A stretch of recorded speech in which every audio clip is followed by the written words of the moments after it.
علا غانم جوزي سرق دهبي وطردني من بيتي بالروب في نص الليل. اهلا بكم متابعين قناة سيف ترند.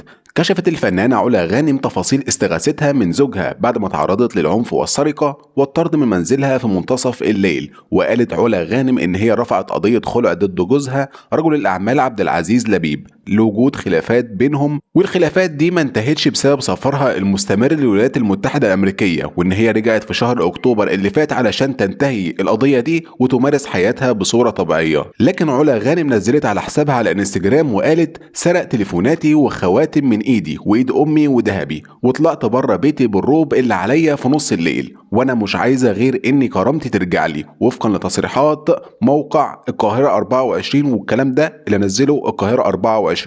وقررت محكمه الاسره بقصر النيل وقف تعليق دعوه الفنانه علا غانم بخلع جوزها رجل الاعمال عبد العزيز لبيب، وده بسبب خلافات موجوده ما بينهم لحين الفصل في طلب الرد. وكان المستشار عاصم أنديل عمل دعوة خلع لموكلته الفنانة علا غانم بمحكمة الأسرة بقصر النيل ضد جوزها، وده بسبب إنه وقع عليها ضرر بسبب الخلافات الزوجية اللي ما بينهم. وفي يوم 20 مارس 2018 قررت محكمة الأسرة شطب دعوة الطلاق المقامة من علا غانم ضد زوجها الثالث رجل الأعمال عبد العزيز لبيب بعد ما تصالحوا. ما تنساش تعمل لايك وسبسكرايب للقناة عشان توصلك الأخبار الجديدة أول بأول.